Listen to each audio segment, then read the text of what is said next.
नमस्कार. आज आपण एका अशा संघटनेबद्दल बोलणार आहोत जी जगातल्या तब्बल 3.3 कोटी शिक्षक आणि शिक्षण कर्मचाऱ्यांचं प्रतिनिधित्व करते. हो, नक्कीच. विचार करा, 3.3 कोटी. आज आपण ह्याच एज्युकेशन इंटरनॅशनल म्हणजे EI वर चर्चा करणार आहोत. अगदी.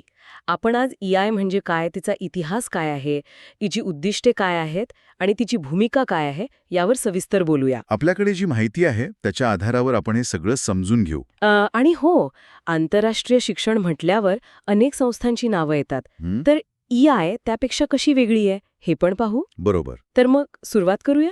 एज्युकेशन इंटरनॅशनल म्हणजे नेमकं काय आहे हे? म्हणजे सोप्या भाषेत सांगायचं तर ही जगातल्या सगळ्यात मोठी शिक्षक संघटनांची काय म्हणतात त्याला फेडरेशन आहे. महासंघ. महासंघ. आकडेवारी काय सांगते? आकडेवारी खूप मोठी आहे. म्हणजे बघा, 3.3 कोटीहून अधिक सदस्य आहेत. बापरे. हो. आणि ह्या सदस्य 375 वेगवेगळ्या संघटनांमधून येतात, ज्या 180 देशांमध्ये पसरलेल्या आहेत. 180 देश. आणि यांचं मुख्यालय कुठे आहे? मुख्यालय ब्रसेल्समध्ये आहे, बेल्जियमला.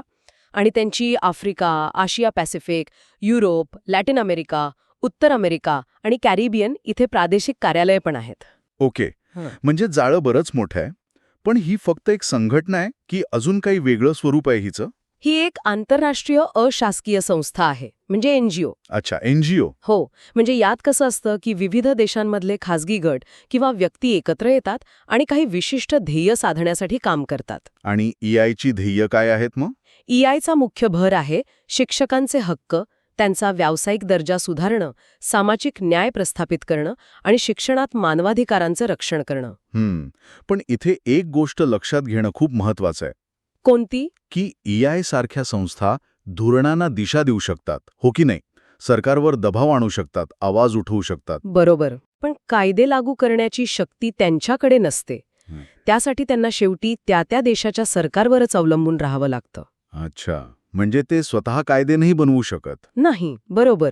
ते फक्त आवाज उठवू शकतात, दबाव आणू शकतात, ॲडव्होकसी करतात. हे महत्वाचं आहे समजून घेणं. पण आता दुसरा मुद्दा. तुम्ही म्हणालात आंतरराष्ट्रीय शिक्षण. तर या नावाने किंवा मिळत्या जुळत्या नावाने इतरही संस्था आहेत, बरोबर? हो, आहेत की. IIE आहे, CEI आहे. हो, तेच. Institute of international education, IIE, childhood education international, CEI, अजून पण असतील. मग यात आणि EI मध्ये काय फरक आहे?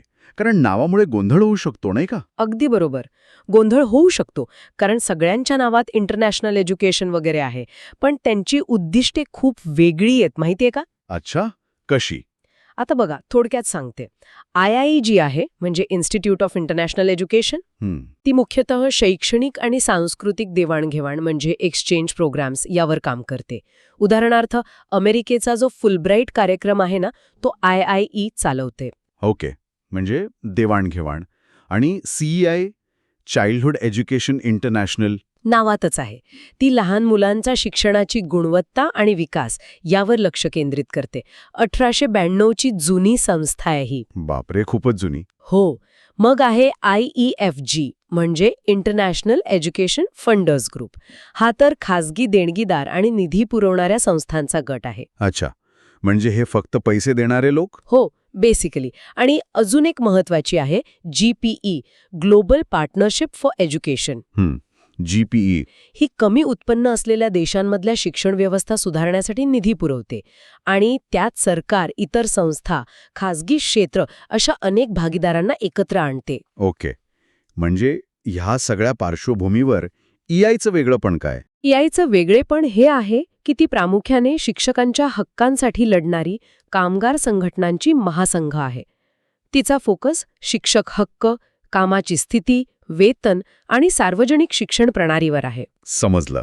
म्हणजे EI ही शिक्षकांची युनियन आहे असं म्हणता येईल का, मोठ्या स्तरावरची? हो, युनियन्सची युनियन, महासंघ. तिचा भर कामगार हक्कांवर आहे, जो इतर संस्थांच्या कामापेक्षा खूप वेगळा आहे. स्पष्ट झालं आता. आता जरा इतिहासाकडे वळूया. EIची स्थापना कशी झाली? तुम्ही म्हणालात की यात काहीतरी इंटरेस्टिंग आहे. हो, आहे खरं तर. EIची स्थापना झाली 1993 मध्ये. पण ती एकदम नाही झाली. अच्छा. ती 2 जुन्या स्वतंत्र आंतरराष्ट्रीय शिक्षक संघटना एकत्र येऊन बनली. 2 संघटना? कोणत्या? एक होती IFFTU, म्हणजे international federation of free teachers unions, free teachers unions. आणि दुसरी होती WCOTP, WCOTP म्हणजे? World confederation of organisations of the teaching profession. Okay. मग ह्या दोन वेगवेगळ्या संघटना होत्या, त्या एकत्र का आल्या? काय कारण होतं यामागे? यामागे एक मोठी राजकीय पार्श्वभूमी आहे असं म्हणायला हरकत नाही. शीतयुद्धाचा काळ होता तो, आणि त्याचे पडसाद या शिक्षक संघटनांमध्ये पण होते. शीतयुद्ध म्हणजे अमेरिका आणि सोव्हिएत युनियनवाला काळ. अगदी. त्या काळात जगात वैचारिक पातळीवर मोठी विभागणी होती, बरोबर ना? पाश्चिमात्य राष्ट्रांचा गट आणि सोव्हिएट गट. हो हो. तर या दोन्ही संघटनांमध्ये पण त्या विचारसरणीचे समर्थक होते, आणि त्यामुळे त्यांच्यात एक प्रकारचा दुरावा होता, मतभेद होते. IFFTU ही पाश्चिमात्य गटाकडे झुकलेली मानली जायची. अच्छा, म्हणजे राजकारण पण होतं यात. नक्कीच. पण मग काय झालं 1980च्या दशकाच्या शेवटी आणि 90च्या दशकाच्या सुरुवातीला? बर्लिनची भिंत पडली, सोव्हिएट युनियनचं विघटन झालं. हो, तो मोठा बदल होता जगात. अगदी. आणि त्यामुळे हे जे राजकीय आणि वैचारिक अडथळे होते ते कमी झाले. शिक्षक संघटनांना पण वाटलं की आता आपण एकत्र येऊन जास्त प्रभावीपणे काम करू शकतो. म्हणजे जागतिक राजकारण बदललं आणि त्याचा थेट परिणाम या संघटनेचा जन्मावर झाला. एक्झॅक्टली. 1985 मध्येच विलिनीकरणाचा प्रस्ताव आला होता, पण चर्चा वगैरे होऊन 1993 मध्ये EIची स्थापना झाली. आणि उद्देश काय ठरला मग या नव्या संघटनेचा? उद्देश तोच जो आजही आहे. सर्वांसाठी मुक्त आणि गुणवत्तापूर्ण सार्वजनिक शिक्षण मिळावं, शिक्षकांचा दर्जा आणि त्यांचे हक्क जपले जावेत, सामाजिक न्याय वाढावा आणि लोकशाही मूल्यांचं संरक्षण व्हावं. या प्रवासात काही महत्त्वाच्या व्यक्ती असतील ना, संस्थापक वगैरे? हो. अल्बर्ट शँकर हे संस्थापक अध्यक्ष म्हणून ओळखले जातात, आणि मेरी हॅटवूड फुट्रेल या पहिल्या निवडून आलेल्या अध्यक्ष होत्या. आणि आता कोण आहे प्रमुखपदी? सध्या अध्यक्ष आहेत मुगवेणा मालुलेके. ते दक्षिण आफ्रिकेतून आहेत. दक्षिण आफ्रिका? हो. ते गणित शिक्षक होते, मुख्याध्यापक होते, आणि दक्षिण आफ्रिकेत वर्णभेद विरोधी चळवळीत पण सक्रिय होते. यातून संघटनेची वाढती जागतिक व्याप्ती पण दिसते. बरोबर. आणि दैनंदिन काम कोण बघतं? त्यासाठी सरचिटणीस आहेत डेव्हिड एडवर्ड्स. ते दैनंदिन कामकाज पाहतात. ठीक आहे. आता आपण EIची मुख्य उद्दिष्टे आणि मूल्य काय आहेत यावर जरा बोलूया. म्हणजे त्यांना नक्की काय मिळवायचंय? EIची काही मूलभूत मूल्य आहेत जी त्यांच्या कामाचा आधार आहेत. पहिलं आणि सगळ्यात महत्त्वाचं म्हणजे काय? गुणवत्तापूर्ण सार्वजनिक शिक्षण हा प्रत्येकाचा मूलभूत मानवाधिकार आहे, आणि तो सगळ्यांना मिळाला पाहिजे. मोफत आणि चांगल्या दर्जाचा. यासाठी EI खूप आग्रही आहे. सार्वजनिक शिक्षण. दुसरं, शिक्षकांचे व्यावसायिक हक्क. म्हणजे त्यांचं वेतन, कामाची स्थिती, त्यांना मिळणारा आदर, त्यांचं स्वातंत्र्य, या सगळ्यामध्ये सुधारणा झाली पाहिजे. त्यांना पुरेसं समर्थन मिळायला हवं. बरोबर. शिक्षकांचे हक्क महत्वाचे आहेतच. तिसरं म्हणजे सामाजिक न्याय आणि समानता. शिक्षणाच्या माध्यमातून समाजात समानता यावी, कोणताही भेदभाव नसावा, वंश, लिंग, धर्म यावरून. यासाठी ते काम करतात. याचं काही उदाहरण आहे का? हो. अमेरिकेत त्यांनी वंशभेदावर आधारित काही संस्थांना संलग्नता नाकारली होती. हे त्यांच्या याच मूल्याचं उदाहरण आहे. अच्छा. आणि चौथा म्हणजे लोकशाही आणि मानवाधिकार. लोकशाही मूल्ये जपणं, मानवाधिकारांचं रक्षण करणं, आणि विशेषतः कामगार संघटनांचे जे हक्क आहेत. म्हणजे कोणते हक्क? जसं की संप करण्याचा अधिकार, एकत्रितपणे मागण्या मांडण्याचा किंवा वाटाघाटी करण्याचा अधिकार, कलेक्टिव्ह बार्गेनिंग, या हक्कांचं संरक्षण करणं ही EI खूप महत्त्वाचं मानते. तुम्ही म्हणालात शिक्षक हक्क आणि मानवाधिकार. याचा संबंध कसा जोडला जातो इथे? म्हणजे हे दोन्ही वेगळे वाटू शकतात ना? EIच्या दृष्टीने हे वेगळे नाहीत. ते म्हणतात की शिक्षकांचे व्यावसायिक हक्क, जसं की चांगलं वेतन, सुरक्षित कामाचं ठिकाण, मत मांडण्याचं स्वातंत्र्य, हे सगळं व्यापक मानवी हक्कांचाच भाग आहे. कसं काय? कारण जेव्हा शिक्षकांना त्यांचे हक्क मिळतात तेव्हाच ते अधिक चांगलं आणि प्रभावीपणे शिकवू शकतात, आणि त्याचा थेट परिणाम विद्यार्थ्यांच्या शिक्षणाच्या हक्कावर होतो. म्हणजे एकाचे हक्क दुसऱ्याच्या हक्काशी जोडलेले आहेत. समजलं. आता एवढी मोठी जागतिक संघटना चालते कशी? म्हणजे 180 देशांमध्ये काम आहे. प्रशासन कसं चालतं? त्यांची रचना बरीच लोकशाही पद्धतीची आहे. 3 मुख्य भाग आहेत त्यांच्या प्रशासनाचे. कोणते? सगळ्यात वर आहे वर्ल्ड काँग्रेस. वर्ल्ड काँग्रेस. हो. ही त्यांची सर्वोच्च निर्णय घेणारी संस्था. दर 5 वर्षांनी यांचं अधिवेशन होतं. दर 5 वर्षांनी काय होतं या अधिवेशनात? इथेच संघटनेची धोरणं ठरतात, कार्यक्रम निश्चित होतात, बजेट मंजूर होतं आणि महत्त्वाचं म्हणजे अध्यक्ष, सरचिटणीस आणि कार्यकारी मंडळाची निवड होते. जगभरातून सदस्य संघटनांचे प्रतिनिधी इथे येतात. हा शिक्षकांचा जगातला सगळ्यात मोठा मेळावा असतो असं म्हणतात. अच्छा, म्हणजे हे सर्वात महत्वाचं झालं. मग दुसरा भाग कोणता? दुसरं आहे कार्यकारी मंडळ, एक्झिक्युटिव्ह बोर्ड. त्यांचं काम काय? 2 वर्ल्ड काँग्रेसच्या अधिवेशनांच्या मधला जो काळ असतो त्या काळात संस्थेच्या कामावर देखरेख ठेवणं, काँग्रेसने घेतलेल्या निर्णयांची अंमलबजावणी करणं, हे काम कार्यकारी मंडळ करतं. आणि यात एक चांगली गोष्ट आहे की प्रत्येक प्रादेशिक विभागातून रिजन किमान एक महिला सदस्य असणं बंधनकारक आहे. अरे वा, हे महत्वाचं आहे लैंगिक समानतेच्या दृष्टीने. नक्कीच. सदस्यांचा कार्यकाळ पण मर्यादित असतो, साधारण 3 वर्षांचा, आणि सलग 2 वेळाच निवड होऊ शकते. वर्षातून किमान एकदा तरी त्यांची बैठक होते. ओके. आणि तिसरा भाग? तिसरा भाग म्हणजे सचिवालय, सेक्रेटेरिएट. जे ब्रसेल्समधलं मुख्यालय आहे ना, ते हे सचिवालय. म्हणजे रोजचं कामकाज बघणारं ऑफिस. अगदी. दैनंदिन कामकाज सांभाळणं, प्रशासकीय गोष्टी बघणं, हे सगळं सचिवालयात होतं. याचे प्रमुख उपसरचिटणीस होतात, डेप्युटी जनरल सेक्रेटरी असतात, ज्यांची नेमणूक कार्यकारी मंडळ करतं सरचिटणीसांच्या सल्ल्याने. म्हणजे रचना बरीच स्पष्ट आणि विकेंद्रित वाटते. पण EIA फक्त धोरणं ठरवते की प्रत्यक्ष जमिनीवर उतरून पण काही करते? त्यांच्या काही मोठ्या जागतिक मोहिमा आहेत का? हो, नक्कीच आहेत. EI फक्त चर्चा करत नाही, तर प्रत्यक्ष कृती पण करते. त्यांच्या काही खूप महत्त्वाच्या जागतिक मोहिमा आहेत. उदाहरणार्थ? एक आहे गो पब्लिक फंड एज्युकेशन. नावातच आहे, सार्वजनिक शिक्षण प्रणालीसाठी सरकारांनी जास्त निधी द्यावा, यासाठी जगभर दबाव आणणारी ही मोहीम आहे. निधीचा मुद्दा महत्वाचा आहेच. दुसरी एक खूप महत्त्वाची मोहीम आहे teach for the planet. Teach for the planet म्हणजे हवामान बदल आणि पर्यावरण साक्षरता हे विषय शिक्षणाच्या केंद्रस्थानी आणले पाहिजेत. शिक्षकांनी आणि विद्यार्थ्यांनी पर्यावरणाबद्दल जागरूक झालं पाहिजे, यासाठी ही मोहीम आहे. ही काळाची गरज आहे खरं तर. अगदी. आणि तिसरी एक मोहीम आहे स्टुडंट्स बिफोर प्रॉफिट. विद्यार्थ्यांसाठी नफा नाही करणारी ही मोहीम आहे. शिक्षण हे नफा कमावण्यासाठी नाही, तर विद्यार्थ्यांच्या भल्यासाठी आहे, हा तिचा मुख्य विचार आहे. या मोहिमा प्रभावी ठरतात का? म्हणजे EIने हस्तक्षेप केल्यामुळे किंवा आवाज उठवल्यामुळे काही फरक पडल्याची उदाहरणं आहेत का? हो, नक्कीच. EI जगभरात कुठेही शिक्षकांना किंवा त्यांच्या संघटनांना अडचण आली तर त्यांच्या पाठीशी उभी राहते.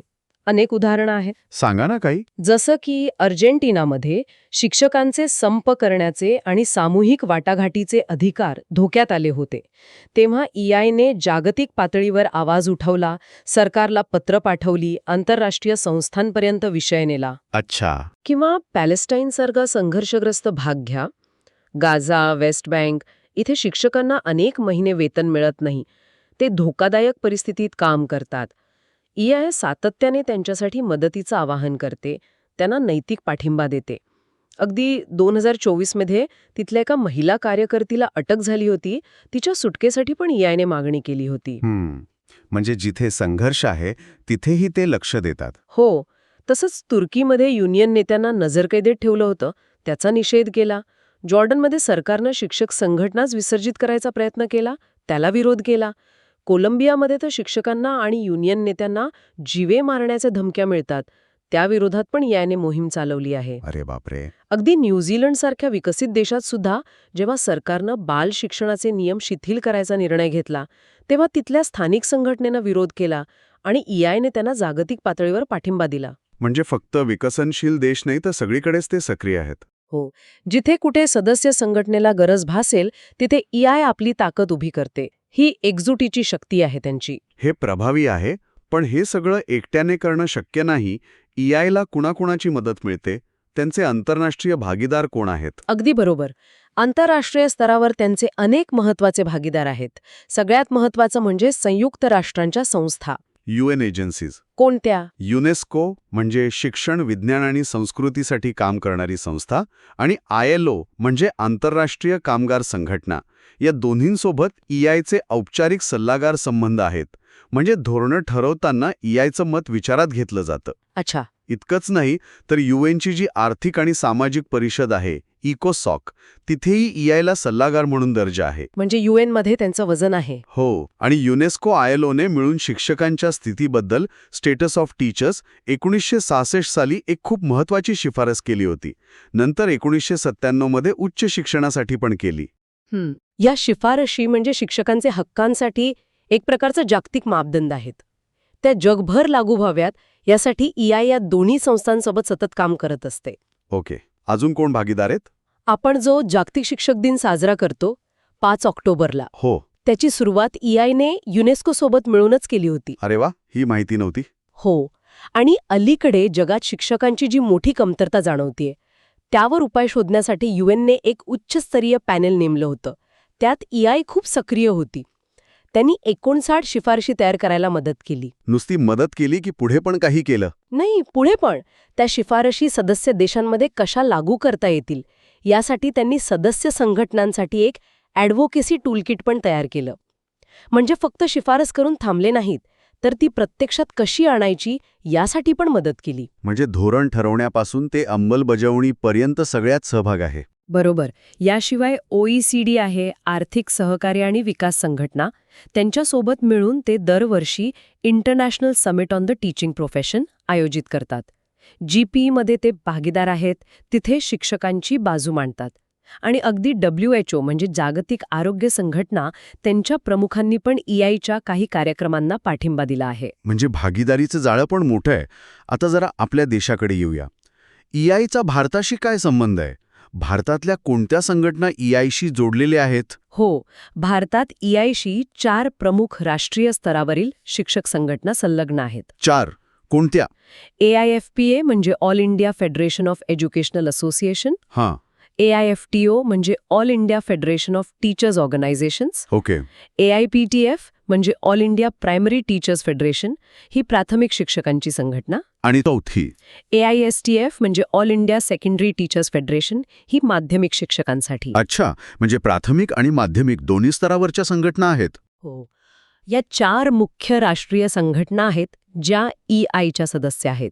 त्यांच्या माध्यमातून EI भारतातील शिक्षकांच्या प्रश्नांशी जोडलेली राहते. मग या भारतीय संघटना आणि EI यांच्यात कशा प्रकारचं काम चालतं? काही उदाहरणं देता येतील का? विशेषतः AIPTF बद्दल तुम्ही म्हणालात. हो, AIPTF आणि EI यांच्यात खूप जुनं आणि सक्रिय सहकार्य आहे. उदाहरणार्थ काही वर्षापूर्वी भारतात नवीन पेन्शन योजनेवरून मोठा मुद्दा झाला होता, जुनी पेन्शन योजना लागू करण्यासाठी. हो, आठवतंय.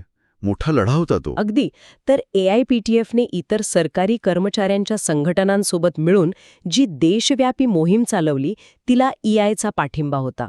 त्यांनी आंतरराष्ट्रीय पातळीवर हा मुद्दा मांडला होता. अच्छा, म्हणजे जागतिक पाठिंबा मिळाला त्याला. हो, याशिवाय EIच्या मदतीने भारतात काही विकास सहकार्य प्रकल्प पण राबवले गेले आहेत.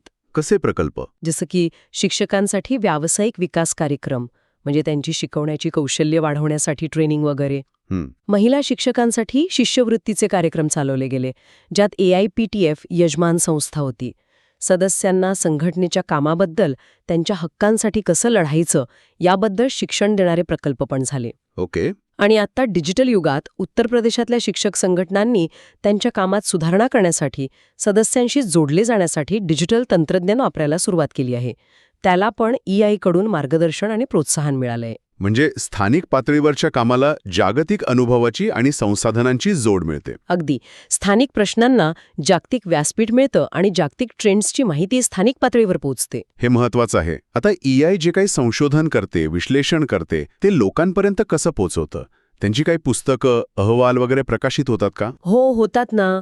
EI नियमितपणे शिक्षण क्षेत्रातल्या महत्त्वाच्या विषयांवर अभ्यासपूर्ण अहवाल आणि प्रकाशने काढते. काय असतं त्यात? त्यात जगभरातल्या शिक्षण प्रणाली कशा आहेत, शिक्षकांची स्थिती काय आहे, त्यांच्यासमोरची आव्हानं कोणती आहेत, यावर सखोल माहिती असते. डेटा असतो, विश्लेषण असतं. काही उदाहरण आहे? त्यांनी उच्च शिक्षणावर, हायर एज्युकेशनवर एक महत्त्वाचा अहवाल काढला होता, in the I of the storm. त्यात जगात उच्च शिक्षणात काय ट्रेंड्स आहेत, काय संकटं आहेत याचा अभ्यास होता. तसंच जगभरात उच्च शिक्षणाला निधी कसा मिळतो, फंडिंग, यावर पण त्यांचं एक महत्त्वाचं प्रकाशन आहे. ओके. अजून एक इंटरेस्टिंग आहे, त्यांनी ओपन एज्युकेशनल रिसोर्सेस OER म्हणजे मोफत उपलब्ध असलेली शैक्षणिक साधनं यावर शिक्षक संघटनांसाठी एक टूलकिट तयार केलं आहे. म्हणजे ही साधनं कशी वापरायची वगैरे माहिती. म्हणजे प्रॅक्टिकल मदत पण करतात. याशिवाय लिंग समानता, शिक्षण क्षेत्रातले सहाय्यक कर्मचारी, एज्युकेशन सपोर्ट पर्सनल, शिक्षणाचा मानवाधिकार म्हणून दर्जा, अशा अनेक विषयांवर ते नियमितपणे माहिती आणि विश्लेषण प्रकाशित करत असतात. बरं, एवढं सगळं काम चालतं, जगभर कार्यालयं आहेत, मोहिमा आहेत, या सगळ्यासाठी पैसा कुठून येतो? एजवायला निधी कोण देतं? हा महत्वाचा प्रश्न आहे. EUIच्या निधीचा मुख्य स्रोत आहे तिच्या सदस्य संघटनांकडून मिळणारा सदस्य शुल्क. Membership fees. अच्छा, म्हणजे ज्या 375 संघटना सदस्य आहेत त्या शुल्क भरतात. बरोबर. वर्ल्ड काँग्रेसमध्ये दरवर्षी बजेट मंजूर होतं आणि शुल्काची रक्कम किती असेल हे ठरतं. सदस्य संख्येनुसार वगैरे ते ठरत असावं. आणि ज्या प्रादेशिक शाखा आहेत त्यांना त्यांचे स्वतःचे नियम, बजेट आणि शुल्क ठरवण्याचा अधिकार आहे. ओके, पण इथे एक गोष्ट विचारायची होती. अनेकदा आंतरराष्ट्रीय शिक्षण म्हटलं की शिष्यवृत्ती, स्कॉलरशिप्स वगैरेचा विचार येतो. तसं काही EUI करतं का? नाही, हा एक महत्वाचा मुद्दा आहे. EI थेट विद्यार्थ्यांना शिष्यवृत्ती किंवा कर्ज देत नाही. आपण ज्या फुलब्राईट किंवा इतर UNWHOच्या स्कॉलरशिप्स ऐकतो त्यांचा EIच्या संघटनात्मक निधीशी संबंध नाही. अच्छा. EI ही शिक्षक संघटनांची संघटना आहे.